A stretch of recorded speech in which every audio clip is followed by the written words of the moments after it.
यदि चुनाव जाते हैं तो मेरे को भी कोई ऐतराज नहीं है।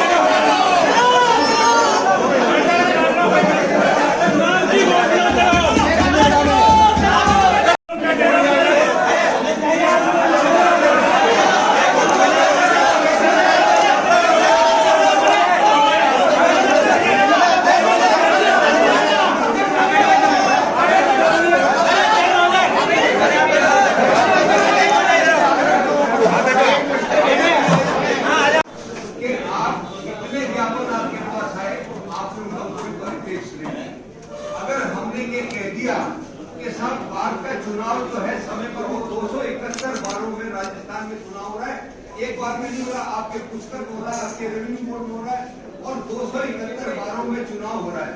चुनाव कोई भी लड़े, और चुनाव की जो स्थिति आप इस बात को लेकर के साथ 2009 में 2009 के बाद अगर सबकी मान मर्यादा प्रतिष्ठा का मैं सम्मान करता हूँ, और मंच पे जो भी पूर्व अध्यक्ष विराजमान है, सामने भी विराजमान है। आज देखिए, आज लॉ कमेटी की ओर से जनरल हाउस कॉल किया गया था, और लॉ कमेटी और पूरे वकील समुदाय ये चाहता था कि चुनाव नियत समय पर हो, और जन भावनाएं भी चुनाव कराने के पक्ष में थी।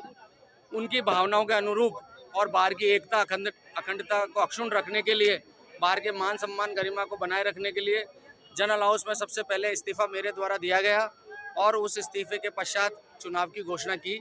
अब चुनाव 13 दिसंबर को नियत समय पर ही कराए जाएंगे। पूर्व सचिव राजेश यादव।